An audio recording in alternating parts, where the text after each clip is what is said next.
রানীনগর গ্রামের মোড়ল ছিল ভীষণ অত্যাচারী। মোড়লের 3 কন্যা। এ নিয়ে মোড়লের দুঃখের শেষ নেই।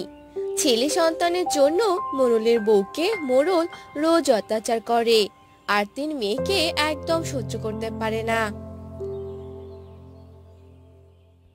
দাই বুড়ি, খবর কি?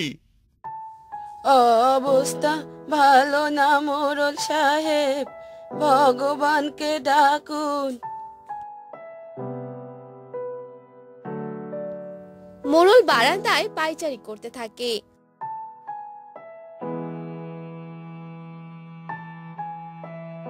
আর এভাবে কেটে যায় বেশ কিছুদিন।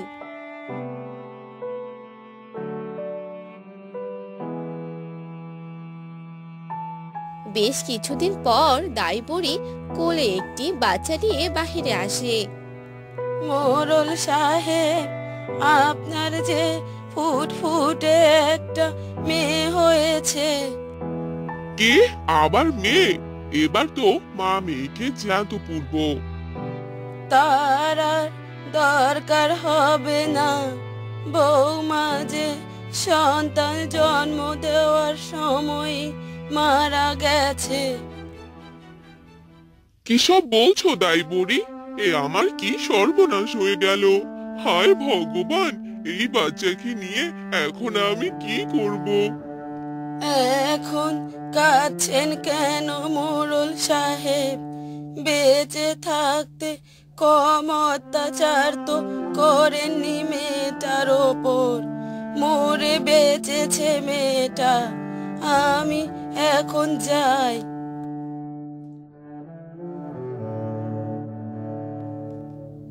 এই বলে দাই বুড়ি সেখান থেকে চলে যায়। আর মোড়ল রাতের অপেক্ষা করতে থাকে।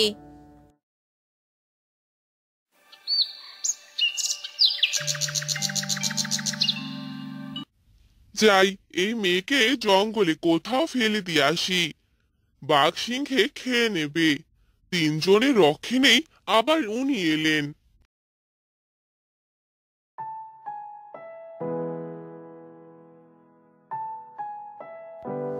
এ কথা বলে মোড়ল শিশুটিকে কোলে নিয়ে জঙ্গলের পথে হাঁটতে থাকে। বেশ কিছু দূর হাঁটার পরে মোড়ল জঙ্গলের গভীরে চলে যায়।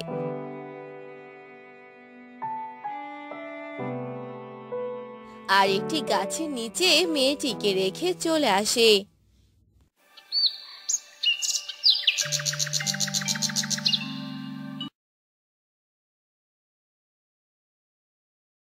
এখন কেঁদে কি হবে বলো?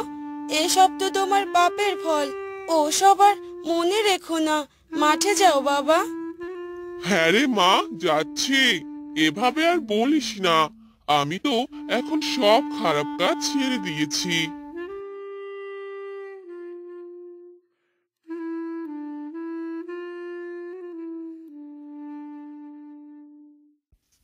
কি মরণ করতে হবে?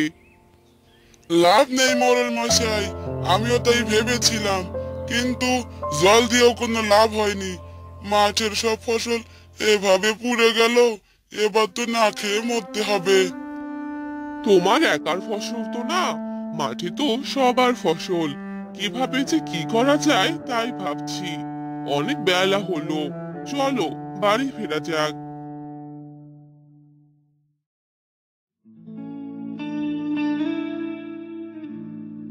হ্যাঁ গো, সারাদিন কাজই করবে, খেতে হবে না বুঝি? তুমি মাঠে আসতে গেলে কেন? চা রোদ পড়েছে, সাথে গরমও। পাশের গ্রামের খবর কিছু শুনেছো? কেন, পাশের গ্রামে আবার কি হবে?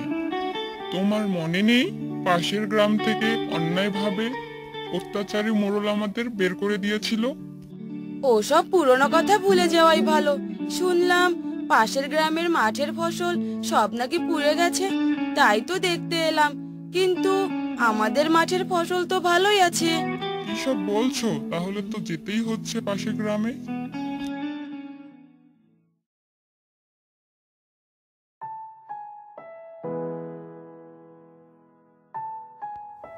তারপর সে চাষি মোড়লের গ্রামে যায় আর গ্রামের একজন লোকের সাথে কথা বলে। হায় ভগবান, মাঠের সব ফসল যে পুড়ে শেষ, কিভাবে হলো এসব? আমরা কিছুই জানি না দাদা, হঠাৎ মাছের ফসল এমন পুড়ে গেছে। লোকে তো বলছে পাপ, সব পাপ। আমাদের মাঠের ফসল তো ভালোই আছে। আমাদের গ্রামে একজন তান্ত্রিক আছে, ওনার কাছে গেলে হয়তো কোনো সমাধান পেতে পারি। তাহলে তো ভালোই উপকার হয় দাদা, আপনি এখনই নিয়ে চলুন।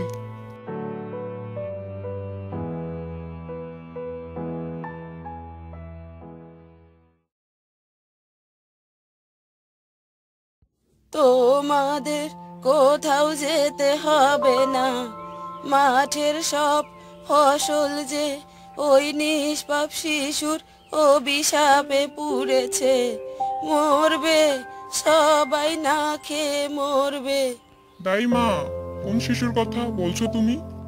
মোরলের একটি কন্যা সন্তান জন্ম দেওয়ার সময় মোরলের স্ত্রী মারা যায়, আর মোরল রাতের আধারে সেই শিশুটিকে জঙ্গলে ফেলে দিয়ে আসে। আর হিংস্র পশু হয়তো বাচ্চাটিকে মেরে ফেলে। সেই শিশুর অভিশাপেই সব হচ্ছে বাবা। এইসব তুমি কি বলছো দাইমা? এগুলো সব সত্যি তো? যদি সত্যি হয় তাহলে এখন আমরা এই অভিশাপ থেকে রক্ষা পাবো কিভাবে? মোরলকে সবার সামনে তার ভুল স্বীকার করতে হবে, আর এই মাঠে একটি যজ্ঞ করতে হবে, তাহলেই অভিশাপ মুক্ত হবে এই ফসলের মাঠ। আমি কালকে এক তান্ত্রিক মশাইকে ডেকেছি, তোরা সবাইকে এক করে এই মাঠে নিয়ে আসবি। আচ্ছা দাইমা, তাই হবে। তুমি সময় মতো সবাইকে এখানে হাজির পাবে।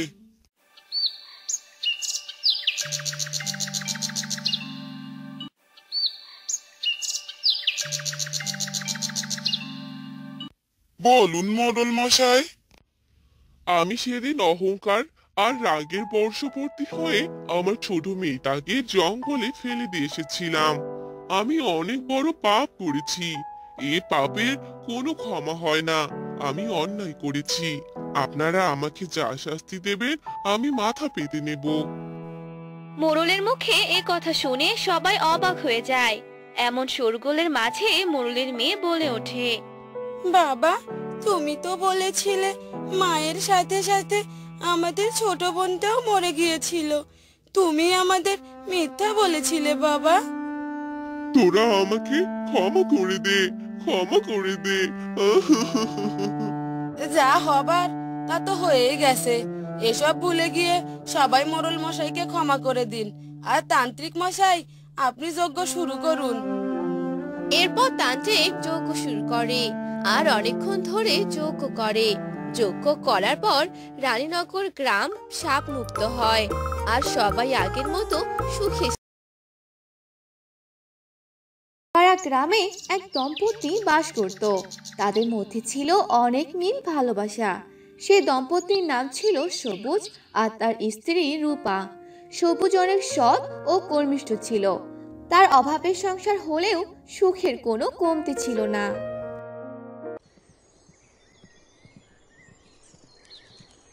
রূপা, রূপা, ওগো রূপা, কোথায় তুমি?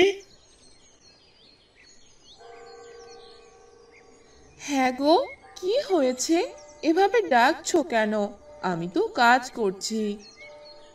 আরে দেখো, আগে তোমার জন্য সুন্দর শাড়ি নিয়ে এসেছি। ও মা, দেখি দেখি। বাহ, অনেক সুন্দর। কিন্তু তোমার কাছে তো অত টাকা নেই, শুধু শুধু শাড়িটা নিতে গেলে কেন? আরে টাকা তো অনেক রোজগার করতে পারবো, কিন্তু বউয়ের এই হাসিটা মন ভালো করে দেয়, বুঝতে পেরেছো? হয়েছে হয়েছে, তোমার যা কথা। যাও, হাত মুখ ধুয়ে আসো, আমি তোমাকে খেতে দিচ্ছি। এরপর সবুজ হাত মুখ ধুতে যায়। কিছুক্ষণ পর সে খেতে আসে আর খেয়ে শুয়ে পড়ে। এভাবে তাদের সুখে দিন কাটছিল। একদিন রমেশ সবুজকে খুঁজতে আসে। সবুজ ভাই, সবুজ ভাই, বাড়িতে আছে? কে কে ডাকছে? ও, রমেশ ভাই, উনি তো বাড়িতে নেই। কি দরকার আমাকে বলুন, বাড়িতে আসলে আমি বলে দিব। আসলে ভাবি, আমার জমির ফসল তুলতে হবে। যদি সবুজ ভাই আমার জমিতে কাজ করতো। হ্যাঁ হ্যাঁ, সমস্যা নেই, ও আসলে আমি বলবো এখন। আচ্ছা ঠিক আছে ভাবি, কাল কাজে যেতে বলিয়ে। এ কথা বলে রমেশ চলে যায়। অন্যদিকে সবুজ বাসায় ফিরছিল। হঠাৎ সে দেখে এক বৃদ্ধা ফলের ঝুড়ি মাথায় নিয়ে ফিরছে। ইস, এই বয়সে আর কত কাজ করব, ফলে ঝুড়ি নিয়ে যে হাঁটতেই পাচ্ছি না, পোড়া কপাল আমার। কি ব্যাপার দাদিমা, কোথায় গিয়েছিলে গো? আর এত ভারী ফলের ঝুড়ি নিতে তোমার কষ্ট হচ্ছে বুঝি? তার বলতে, এই বয়সে আর কি করব, ছেলে তো ভাত কাপড় দেয় না, তাই নিজেই কাজ করে খাই। চলতে না পারলেও কষ্ট করে চলতে হয়। ইস, তোমার কত কষ্ট গো। দাও, ফলের ঝুড়িটা আমাকে দাও, আমি এগিয়ে দিয়ে আসি। এরপর সবুজ বৃদ্ধাকে তার বাড়ি অবধি পৌঁছে দিয়ে আসে। সবুজ অনেক ভালো মনের মানুষ, সবার আপদে বিপদে পাশে থাকতো। এরপর সবুজ তার বাড়িতে চলে যায়। কি গো, আজ তোমার ফিরতে এত দেরি হলো কেন? আর বলিও না, আমাদের গ্রামে দাদিমা বড্ড অসহায়, অনেক কষ্ট করে নিজের পেট চালায়। আমারও তো সামর্থ্য নেই যে দাদিমার ভরণ পোষণের দায়িত্ব নিব। দাদিমাকে তার বাড়িতে এগিয়ে দিয়ে আসলাম, তাই দেরি হলো গো। তা বেশ করেছো, রমেশ ভাই এসেছিল, কাল কাজে ডেকেছে। ভালোই হলো, একটা কাজ পেয়েছো। হ্যাঁ গো, কাজ না পেলে যে সংসারে বড্ড টানাটানি। এভাবেই তাদের সুখ দুঃখে সংসার চলছিল। পরের দিন সবুজ কাজ শেষ করে জঙ্গলের পথ দিয়ে বাড়ি আসছিল। হঠাৎ সে দেখতে পেল একটি পাথরে মূর্তি দাঁড়িয়ে আছে। আর সে ভালো করে দেখলো যে অর্ধেক মানুষ আর অর্ধেক শরীর পাথর হয়ে আছে। এরপর সবুজ সে অর্ধেক মানুষ আর অর্ধেক পাথরের মেয়েটির দিকে এগোয়। সে কি মেয়ে, তুমি এই জঙ্গলে কি করছো? আর তোমার শরীর অর্ধেক পাথর হয়ে আছে কেন? সে আর বলিও না, আমি একদিন এই গ্রামে ঘুরতে আসি, ঘুরতে ঘুরতে এই জঙ্গলে চলে আসি।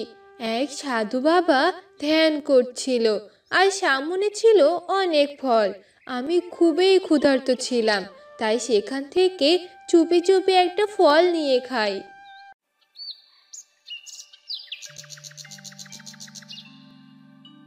এই এই এই মেয়ে, তোর বাসা কোথায়? তোর এত বড় সাহস, আমার ধ্যান ভেঙে দিলে, আবার আমার ফল চুরি করে খেয়েছিস। আজ তোর একদিন কি আমার একদিন।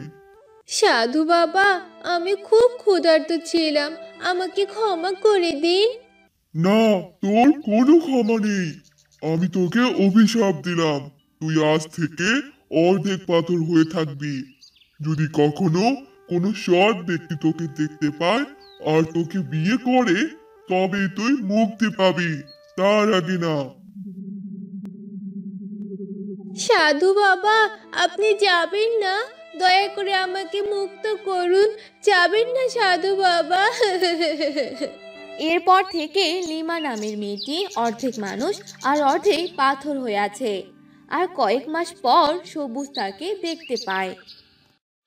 আপনি সবই তো শুনলেন। কয়েক মাস পর আমি একজন সৎ মানুষের দেখা পেলাম, আর সেটা হলেন আপনি। আপনি যদি আমাকে বিয়ে করেন তবেই আমি মুক্তি পাবো। আমি কিন্তু কিন্তু কি? দয়া করে আমাকে বিয়ে করুন, আমাকে মুক্ত করুন। এরপর সবুজ কোনো উপায় না পেয়ে মেয়েটিকে মুক্তি করার জন্য তাকে বিয়ে করে। আর বিয়ে করার সাথে সাথে মেয়েটি আগের মতো স্বাভাবিক হয়ে যায়। আপনাকে অনেক ধন্যবাদ। আজ আপনার জন্য আমি পুরোপুরি মানুষ হতে পেরেছি। আজ আমি অনেক খুশি। এরপর সবুজ লিমাকে নিয়ে তার বাড়িতে যায় আর তার বড় বউকে ডাকতে থাকে। বউ, বউ, কোথায় তুমি? বাহিরে আসো। এরপর রূপা সবুজের সাথে নতুন বউকে দেখে তার চোখ কপালে ওঠে। হায় হায়, সে কি গো? এ তুমি কাকে সাথে করে নিয়ে এসেছো? এ তুমি কি করেছো গো? হায়, তুমি আবার বিয়ে করেছো? এটা তুমি করতে পারলে? আমি আজই বাপের বাড়ি চলে যাব। তুমি থাকো তোমার ছোট বউকে নিয়ে। বউ, এরকম করো না, শোনো আমার কথা। রূপা সবুজের কোনো কথাই শোনে না। অনেক কষ্টে সবুজ রূপাকে সব কথা খুলে বলে। সবটা জানার পর রূপা লিমাকে মেনে নেয়। এত কিছু হয়েছে, আমি তো জানি না। ছোট, যা ঘরে যা, আমি তোদের খাবার দিচ্ছি। সবুজ আর রূপার এত ভালোবাসা দেখে লিমার মনে হিংসা জন্ম নেয়। সে মনে মনে বলতে থাকে, ন্যাকামো দেখলে বাঁচি না। আমিও এখন ছোট বউ, সব ভালোবাসা এখন আমি নিব। এভাবে সবুজ, রূপা আর লিমার দিন কাটতে থাকে। রূপা লিমাকে তার নিজের ছোট বোনের মতো দেখতো, কিন্তু লিমা রূপাকে সহ্য করতে পারতো না। একদিন, বড় আপা, তোমার রান্না শেষ হয়নি? আমার খুব খিদে পেয়েছে। ছোট, আমার শরীরটা ভালো না রে, তুই কিছু একটা রান্না করে খেয়ে নে। কি? আমি রান্না করব মানে? তুমি বসে বসে থাকবে আর আমি রান্না করে খাবো? ও শহরে গেছে আর তুমি আমাকে দিয়ে কাজ করিয়ে নিচ্ছ, তাই না? তুমি আমার বরের টাকা বসে বসে ধ্বংস করবে, তা আমি হতে দিব না। ছোট, তুই এরকম কেন করছিস? বললাম তো আমি অসুস্থ। অসুস্থ না তো ঢং। যাও রান্না করো গিয়ে, আমার খুব খিদে পেয়েছে। কাজ না করলে ও বাসায় আসলে সব বলে দিব আমি। রূপা কিছু না বলে অসুস্থ অবস্থায় রান্না করে দেয়। লিমা কোনো কাজই করতো না। সবুজ কাজের জন্য শহরে যায় কয়েকদিনের জন্য। আর এ সুযোগে লিমা রূপাকে অনেক অত্যাচার করত। বড় আপা, কোথায় তুমি? আমার কাপড়গুলো যে কেচে দিতে বলেছিলাম, সেগুলো কাচোনি কেন? আমার কথা কি তোমার কানে যায় না? যাও আমার কাপড়গুলো ধুয়ে দাও। ছোট, তুই নিজের কাপড় নিজে ধুতে পারিস না?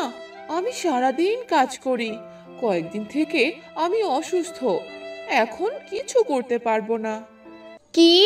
এত বড় কথা? আমার সাথে এত কথা বলার সাহস পাও কোথা থেকে? এ বাড়ি এখন থেকে আমার।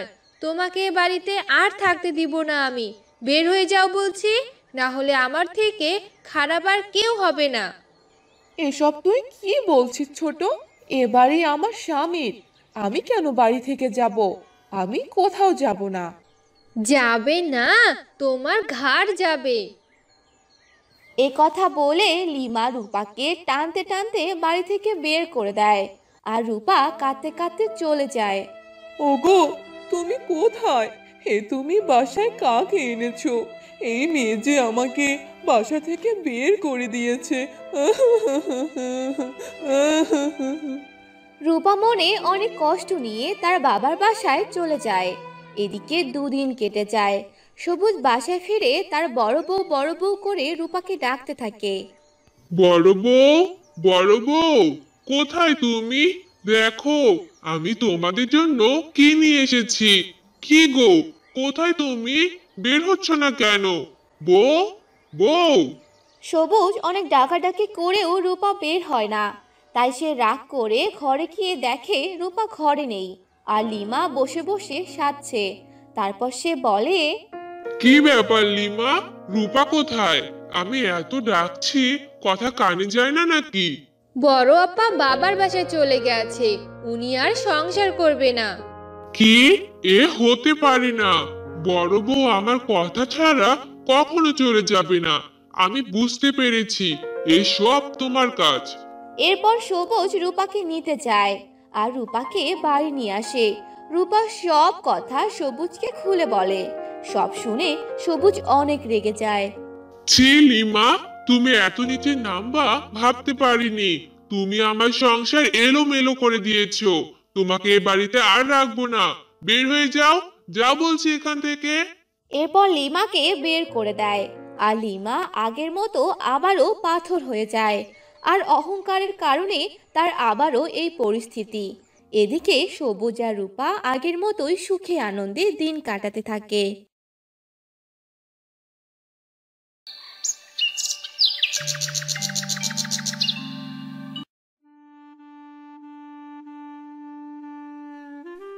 কি ব্যাপার দাদা, শুনলাম কাল নাকি তোমার ঘর থেকে টাকা চুরি হয়ে গেছে? আর বলো না দুঃখের কথা, ব্যবসার জন্য ক টাকা ধার করে এনেছিলাম, সেই টাকা চুরি হয়ে গেল। কে যে আমার এত বড় সর্বনাশ করলো ভগবানই জানে। এবার কি তাহলে কাজ করবে? তোমার কাছে তো কোনো টাকা নেই এখন। কি আর করব, কৃষিকাজ করতে হবে। আমার তো নিজের কোনো জমি নেই। আমার শ্বশুর তার মেয়ের নামে একখানা জমি দিয়েছিল, সেটাই এবার চাষাবাদ করব। আমারও যদি একখানা জমি থাকতো, তাহলে কিছু খরচ বেঁচে যেত। মোড়ল মশাই তো শুধু আমায় দিয়ে খাটিয়ে নিচ্ছেন। কি আর করবে বলো দাদা, আমরা হলাম গরিব মানুষ, এছাড়া যে আমাদের কোনো উপায়ও নেই। তা তুমি মন্দ বলনি। আচ্ছা, এবার তাহলে বাড়ি ফিরে যাই। এরপর তারা দুজন সেখান থেকে বাড়িতে চলে এলো। কি গো, এই সাত সকাল বেলা তুমি কোথায় গিয়েছিলে শুনি? কোথায় আর যাব, জমি দেখতে গিয়েছিলাম। এত জমির কাজকর্ম করো, কই ফসল তো ভালো হচ্ছে না। ফসল ভালো হলে মোড়ল মশাইও তো তোমায় ভালো কিছু দিতেন, আমাদের আর এত কষ্ট হতো না। চেষ্টা কি আর কম করি? এখন ভগবান যদি ভালো কিছু না দেন, তাহলে আমি কি করব বলো? আমার আবার মোড়লের বাড়িতে যেতে হবে। আমায় এবার খাবার দাও তো। ঠিক আছে, তুমি বসো, আমি তোমার জন্য খাবার আনছি। এরপর সুজন হাত মুখ ধুয়ে নেয় আর সুজনের স্ত্রী সুজনকে খেতে দেয়। সুজন খাবার খেয়ে মোড়লের বাড়িতে যেতে থাকে। বীজ নিয়ে যাও, বীজ, সব রকম সবজির বীজ, দামে কম, মানে ভালো। একবার নিলে নিতে যাবেন বারবার। নিয়ে যান, নিয়ে যান। আরে, এই লোকটা সবাইকে কি নিতে বলছে? সামনে গিয়ে দেখি তো। আরে ও দাদা, একটু দাঁড়ান। আরে বল, কিসের বীজ নিবি? এখানে কিসের কিসের বীজ আছে শুনি? আর এগুলোর দাম কত? এখানে সব রকমের সবজির বীজ আছে। লাউ, কুমড়ো, তুই যা চাবি তাই পাবি। আর শুধু 5 টাকা করে, কম দামে ভালো বীজ পাবি। আমি যদি বাড়িতে সবজির চাষ করি, এতে আমার জন্য অনেক ভালো হবে। আমায় আর বাজার থেকে সবজি কিনতে হবে না। আরে, কি ভাবছিস? বীজ নিবি নাকি আমি চলে যাব? না না, আমায় বরং লাউয়ের বীজ দাও, তারপর এখান থেকে চলে যেও।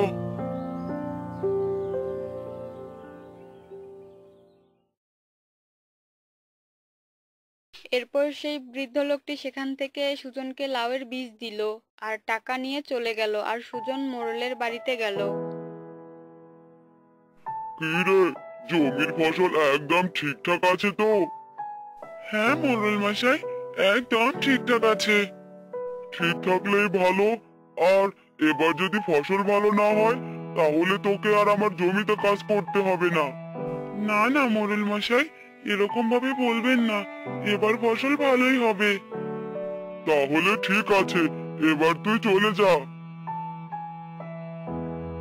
এরপর সুজন সেখান থেকে বাড়িতে চলে আসে আর সেই বীজগুলো রোপণ করতে থাকে। হ্যাঁ গো, এ তুমি কি করেছো এখানে? আমি এখানে বীজ রোপণ করছি গো, বীজ। দেখবে এবার বাড়িতে সবজির বাগান হয়ে যাবে। তুমি শুধু স্বপ্ন দেখতেই থাকো, এগুলো স্বপ্ন কোনো দিন আর পূরণ হবে না। দেখবে গো গিন্নি, একদিন ঠিক কোনো না কোনো স্বপ্ন পূরণ হয়ে যাবে। সে না হয় দেখা যাবে, কিন্তু এই বীজগুলো যে রোপণ করলে এবার তো তোমায় জাংলা দিতে হবে। আসলেই তো, এ কথা তো ভেবে দেখিনি। আমি বরং কাল সকালেই একটা জানলার ব্যবস্থা করে দেব। আস্তে আস্তে রাত হয়ে যায়, তারা রাতের খাবার খেয়ে ঘুমিয়ে পড়ে।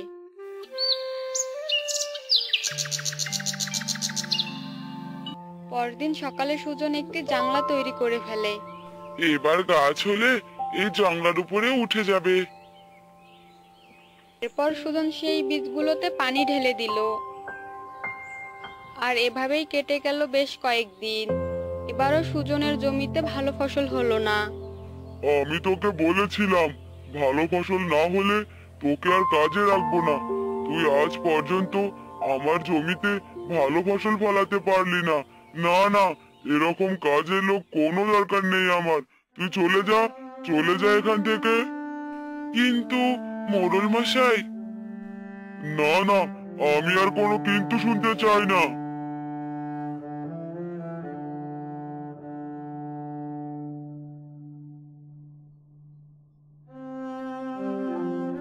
আমি আগেই জানতাম এরকম কিছু একটা হবে। আর এদিকে দেখো, তোমার বীজ থেকে তো কোনো গাছই বের হয়নি। তোমার হাতে কোনো জিনিস হয় না। এ যে আমার কপাল পোড়া। এবার কি করব আমি?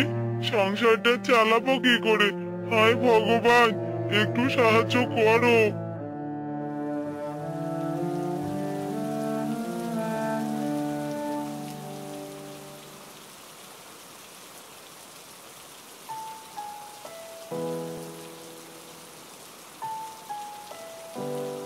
আমি এবার নদীতে মাছ ধরতে যাব। এই বৃষ্টির সময় নদীতে অনেক মাছ আছে। আমি এবার অনেক মাছ পাবো।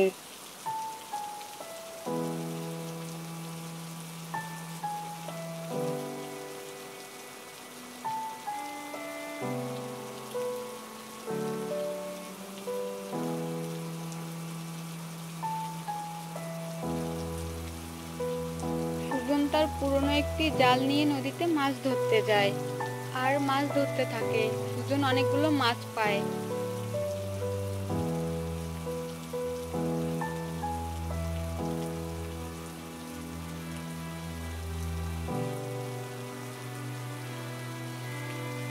আর সেগুলো নিয়ে বাড়ি ফিরে আসে।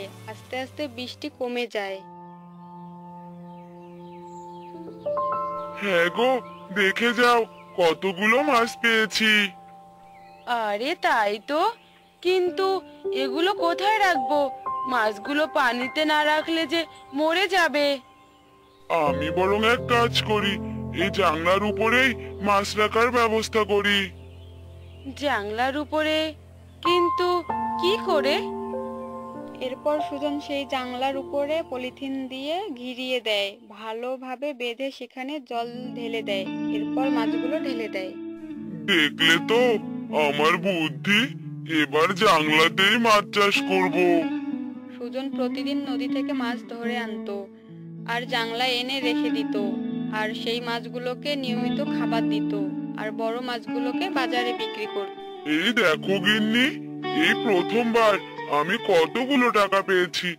আমার আজ ভীষণ ভালো লাগছে। দেখলে তো আমার স্বপ্ন ঠিক পূরণ হলো। হ্যাঁ গো, এবার মনে হচ্ছে আমাদের আর অভাব থাকবে না। এতদিনের কষ্ট দূর হলো। এবার থেকে তুমি আমার কাছে যা চাইবে তাই পাবে। জাংলায় মাছ চাষ করে যে অনেক লাভবান হলাম আমরা। তুমি আজকে বাজার থেকে মাছ মাংস কিনে আনো, আমি রান্না করি, তারপর আমরা মজা করে খাবো। হ্যাঁ হ্যাঁ, ঠিক কথাই বলেছো তুমি। এরপর সুজন বাজার করে নিয়ে আসে আর সুজনের স্ত্রী সেগুলো রান্না করে। তারপর তারা দুজনে মিলে খাবার খেয়ে নেয়। আস্তে আস্তে তারা ধনী হয়ে যায়। সুজন ও তার স্ত্রী সুখে শান্তিতে জীবন কাটায়।